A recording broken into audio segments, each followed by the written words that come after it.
গল্পের শুরুতে আমরা যুক্তরাষ্ট্রের একটি ছোট শহরে নদীর তীরে কিছু মানুষকে পিকনিকের আয়োজন করতে দেখতে পাই। কিন্তু সেই মুহূর্তে আচমকা একটি ফাঁকা বোর্ড নদীর তীরে তাদের কাছে আসে। কিন্তু বোর্ডের ভিতরে যা দেখতে পেল তা দেখে সবাই অবাক হয়ে গেল। এই বোর্ডের ভিতরে পচা মরা লাশ ছিল। এই মরা লাশটি অনেক খারাপ অবস্থায় ছিল। খুব দ্রুত পুলিশ জনি সেখানে চলে আসে। জনি আসার আগে ফরেনসিক অফিসার কর্নি সেখানে আসে। তিনি জনিকে মৃত ব্যক্তির শরীরের খারাপ অবস্থা সম্পর্কে বলে, শরীরে তো হাড্ডি নেই, শুধু মাংস পাওয়া গেছে। এটা দেখে যা মনে হচ্ছে খুবই জটিল কেস স্যার, কারণ হাড্ডি ছাড়া কোনো মৃত ব্যক্তি শনাক্ত করা খুবই কঠিন হবে। এরপর মৃত ব্যক্তিকে পোস্টমর্টমের জন্য পাঠানো হয়। তারপর ডাক্তার জেমস মৃত ব্যক্তিকে পর্যবেক্ষণ করে। সম্পূর্ণ পরীক্ষা শেষে ডাক্তার বলে, এত নিখুঁতভাবে কারো শরীর থেকে কিভাবে হাড্ডি বের করছে। তারপর ভিতরে মৌমাছির মতো একটি পোকাও পাওয়া যায়। মৌমাছিকে একটি বোতলে কর্নিকে দেওয়া হয় যাতে এটি হারায় না যায়, কারণ ডেড বডির সাথে বেশি কিছু পাওয়া যায়নি, তাই এটা দিয়ে মরার কারণ জানা যেতে পারে। এরপর দেখা যায় জনি ওই ব্যক্তির নাম জানতে পারে। তিনি একজন সায়েন্টিস্ট নাম সিমন। প্রায় 1 বছর আগে এখানে আসে। ওই ব্যক্তির মানিব্যাগ এবং কিছু জিনিসপত্রও পাওয়া যায়। সে আগে ইউনিভার্সিটিতে একজন প্রফেসর ছিলেন, কিন্তু তারপর সে সবকিছু ছেড়ে দিয়ে এক নদীর তীরে জঙ্গলের মধ্যে বসবাস করতে থাকে। এসব জানার জন্য জনি ডাক্তারের বাড়ির উদ্দেশ্যে বেরিয়ে পড়ে। এরপর মেঘা নামে এক মেয়ের সাথে দেখা যায়। এটা জনির এক্স গার্লফ্রেন্ড। মেঘা পুলিশের জন্য জঙ্গলের দিক নির্দেশনার কাজ করে থাকে। জনি মেঘার দেখা হলে সে সিমনের কেস সম্পর্কে সবকিছু বলে সাহায্য চায়। মেঘা সায়েন্টিস্টকে আগে থেকেই চিনতো। প্রায় 1 বছর আগে মেঘা সায়েন্টিস্টের কিছু জিনিসপত্র নিয়ে আসতে সাহায্য করেছিল। সে জানতো সায়েন্টিস্ট কোনো এক্সপেরিমেন্টের উপর কাজ করে থাকে।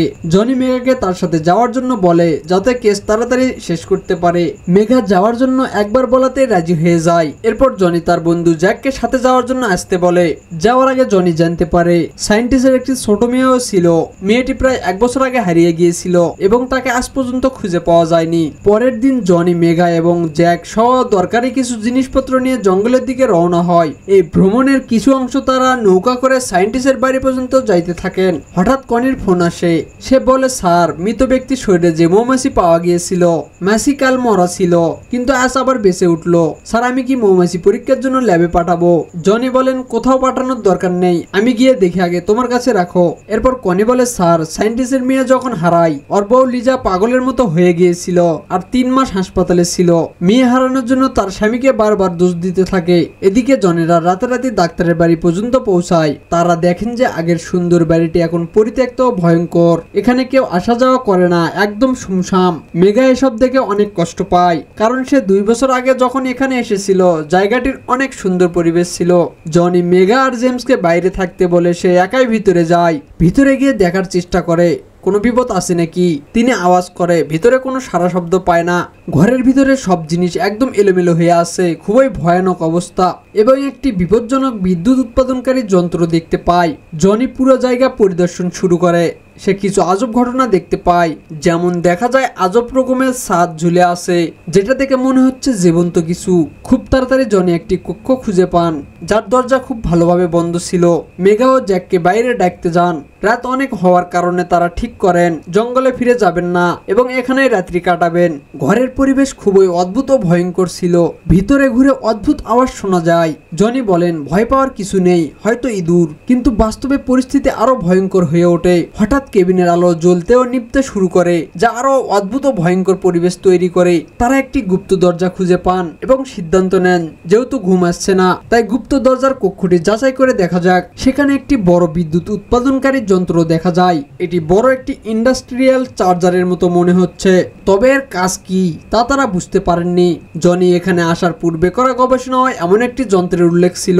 এ ঘর পরীক্ষা করার সময় দেখা যায় ঘরের আলমারি থেকে কিছু তার উপরের দিকে যায়। তারা অনুমান করে যন্ত্রটি উপরের কক্ষই থাকতে পারে। যে কক্ষটি আগে জনি বন্ধ দেখেছিল তা নিজে থেকে খুলে গেছে। জনি বন্ধুদের ডেকে 3 জনে কক্ষে প্রবেশ করেন। দেওয়ালে অদ্ভুত ছবি ঝোলানো, জাদু ও রহস্যময় চিহ্ন। তবে কিছু বৈজ্ঞানিক যন্ত্রও ছিল, যেন বিজ্ঞান ও কালো জাদুর মিশ্রণ। সেখানে হঠাৎ একটি মাকড়সা জ্যাকের মুখে কামড় দেয়। জ্যাক ভয় পেয়ে বাইরে দৌড়ে পালায়। জনি কনিকে ফোন করেন এবং জানতে চান এই অদ্ভুত বাড়িটি কে তৈরি করেছেন, কিন্তু ছাদের ইলেকট্রোম্যাগনেটিক রেডিয়েশনের কারণে ফোন সিগন্যাল চলে যায়। জ্যাক এবং জনির মধ্যে মেঘা সম্পর্কিত উত্তেজনা দেখা যায়। মেঘা আগে জ্যাকেরও বান্ধবী ছিল এবং জ্যাক মেঘাকে ভালোবাসে বলে মনে হয়। এ কারণে তাদের মধ্যে কিছু অদ্ভুত পরিবেশ তৈরি হয়। যখন তারা শুতে যায় জনি চায় তারা সবাই এক কক্ষে থাকুক, যাতে কোনো বিপদ হলে একসাথে মোকাবেলা করতে পারে। কিন্তু মেঘা একা থাকতে চায়। রাতে জ্যাক খুব অসুস্থ হয়ে যায়, সম্ভবত মাকড়সার কামড়ের কারণে কেউ ভালোভাবে ঘুমায়নি। মেঘা জনির কক্ষে আসে কারণ সে অনুভব করে এখানে কিছু ভয়ঙ্কর শক্তি আছে। যদিও সে আগে জঙ্গলে অনেক রাত একা কাটিয়েছে, এখানে অনুভূতি ভিন্ন। তারা একসাথে থাকতে থাকতে নিজেদের মধ্যে ফিলিংস কাজ করা শুরু করে।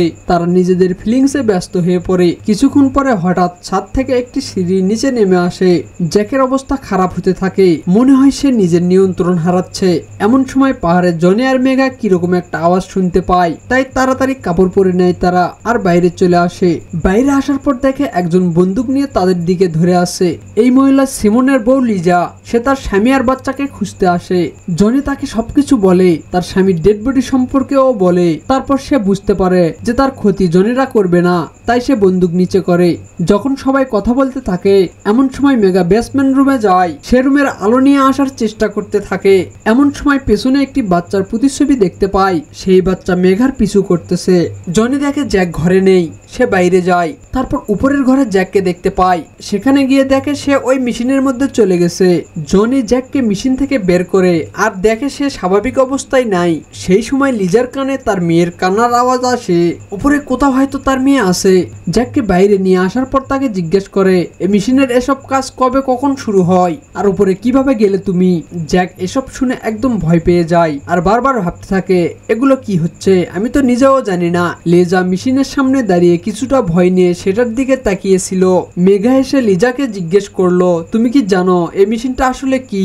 লিজা বলল এটা এক ধরনের ইলেকট্রোম্যাগনেটিক মেশিন, যা খুব শক্তিশালী ম্যাগনেটিক ফিল্ড তৈরির জন্য ব্যবহার হয়। এটা মানুষের জন্য অত্যন্ত বিপজ্জনক ও প্রাণঘাতী। জনি লিজাকে নিয়ে সেই ঘরে গেল যেখানে দেওয়ালে অদ্ভুত সব ছবি আঁকা ছিল। সেগুলো দেখে লিজা আরো ভয় পেল। সে বলল আমি আমার স্বামীকে 10 বছর ধরে চিনি, এটা ওর কাজ হতে পারে না। তার মনে হলো হয়তো কোনো ভয়ঙ্কর কিছু তার স্বামীকে কাবু করে ফেলেছে। এ সময় জনি একটা ল্যাপটপ পেল, কিন্তু তাতে পাসওয়ার্ড দেওয়া ছিল। সে লিজাকে সাহায্য করতে বলল।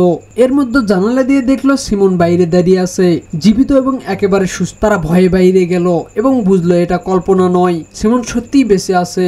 রাগে লিজা সিমনকে এক থাপ্পড় দিল, কিন্তু সিমন উল্টো কিছু বলল না, বরং শান্তভাবে বলল তোমার রাগ ঠিক আছে, মারো, কিছু যায় আসে না। সবাই ভিতরে গিয়ে বসে পড়লো। জনি সিমনকে জিজ্ঞেস করলো তুমি এতদিন কোথায় ছিলে আর এখানে কি হয়েছে, এই বাড়ির অবস্থা এমন কেন। সে নদীতে নৌকে পাওয়া লাশের কথাও বলল, কিন্তু সিমন সবকিছু এড়িয়ে গেল এবং মিশন নিয়ে সরাসরি কোনো উত্তর দিল না। এদিকে থানায় কনি জনির সঙ্গে যোগাযোগ করার চেষ্টা করছিল। যে মাছি লাশের ভিতরে পাওয়া গিয়েছিল তা শুধু জীবিত নয়, এখন তা 2টি হয়েছে, সম্ভবত সিমনের মেশিনের কারণে। এদিকে জ্যাকের অবস্থা খুবই খারাপ হচ্ছিল। তার নখের উপর নখ, দাঁতের উপর দাঁত, হাড়ের উপর হাড় গজাচ্ছিল। ভয়ঙ্কর পরিবর্তন হচ্ছিল, সম্ভবত মেশিনের রেডিয়েশনের কারণে। জনি সিমনকে অনেক প্রশ্ন করলো, কিন্তু সে কিছুই ঠিকভাবে বলল না। এমনকি লিজা জিজ্ঞাসা করলো তুমি কোথায় ছিলে, সেও কোনো সঠিক উত্তর দিল না। জ্যাকও যেন সিমনের দাসের মতো আচরণ করছিল। লিজা জ্যাককে দেখতে গিয়ে তার পরিবর্তিত দেহ দেখে আতঙ্কে ভয় পেয়ে গেল। সে দ্রুত জনি ও মেঘাকে জানালো। সবাই বুঝলো যত তাড়াতাড়ি সম্ভব এখান থেকে পালাতে হবে। কিন্তু বাইরে এসে দেখলো যেই নৌকায় তারা এসেছিল তা নেই। জনির সিমনের উপর সন্দেহ আরো বেড়ে গেল, কিন্তু সিমন সবকিছুই মজা করে নিচ্ছিল। রাগে জনি সিমনকে ঘুষি মেরে বেঁধে ফেললো যাতে সে আর ঝামেলা না করতে পারে। লিজা প্রস্তাব দিল আমাদের আশেপাশে খুঁজতে হবে, হয়তো কেউ আছে যে আমাদের সাহায্য করতে পারবে। জনি ও মেঘা মানুষ খুঁজতে বের হলো এবং শীঘ্রই একটি ক্যাম্পিং সাইট পেল, যেখানে অনেক খাবারও থাকার জিনিস ছিল, কিন্তু ভিতরে বউ পচা লাশ পড়েছিল। দেখে তারা ভয় পেয়ে দৌড়ে পালালো। লাশের গন্ধে মেঘা বমি করেছিল। জনি তাকে শান্ত করার চেষ্টা করলো। তখন ওই মেঘা আবেগে বলল আমি প্রেগনেন্ট, আমার পেটে তোমার ওই সন্তান। এদিকে কেবিনে লিজা একা ছিল সিমনের সাথে। লিজা অনেক চিন্তা করে বুঝলো সিমন অনেক সত্য গোপন করেছে। ল্যাপটপের টিকচার বেল পাসওয়ার্ড দিয়ে সেটি খুলে ফেললো, কারণ সিমন আগে তাকে এই নামে ডাকতো। সেখানে ভয়ঙ্কর ভিডিও পেল, যেখানে দেখা গেল সিমন বহু মানুষের উপর পরীক্ষা চালিয়েছে।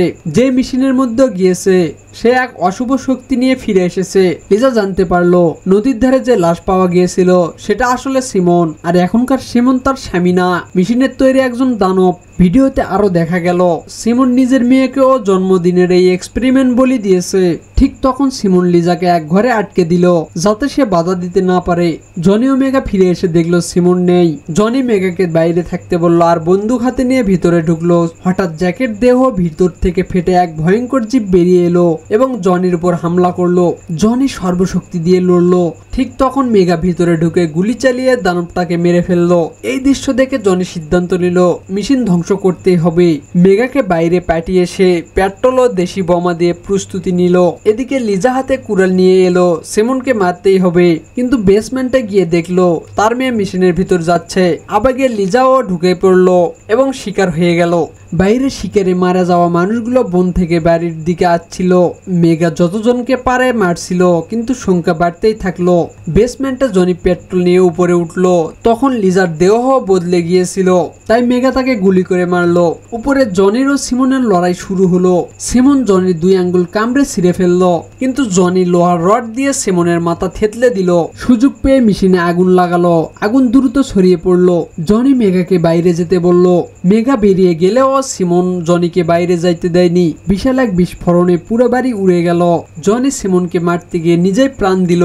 মেগা নিরাপদে বেরিয়ে আসে, কিন্তু লিজা, সিমন এবং জনি সহ যন্ত্রের দ্বারা প্রভাবিত সমস্ত বিপজ্জনক প্রাণী মারা যায়। 8 মাস পরে দেখা যায় মেগা তার বাড়িতে সুস্থ। কনি তার কাছে জনির কিছু জিনিসপত্র পৌঁছে দেয় যা সে জ্বালিয়ে দেয়। বাকি অংশে দেখা যায় মেগার পচা দেহ গাছের নিচে রয়েছে, যা প্রমাণ করে আসল মেগা মারা গিয়েছে। সে যন্ত্রের তৈরি বহুরূপী মেগা ছিল। মেগার গর্ভে শিশু অদ্ভুত কিছু হতে পারে। তো বন্ধুরা, ভিডিওটি কেমন লেগেছে কমেন্ট করে জানাবেন আর লাইক ও সাবস্ক্রাইব করতে ভুলবেন না।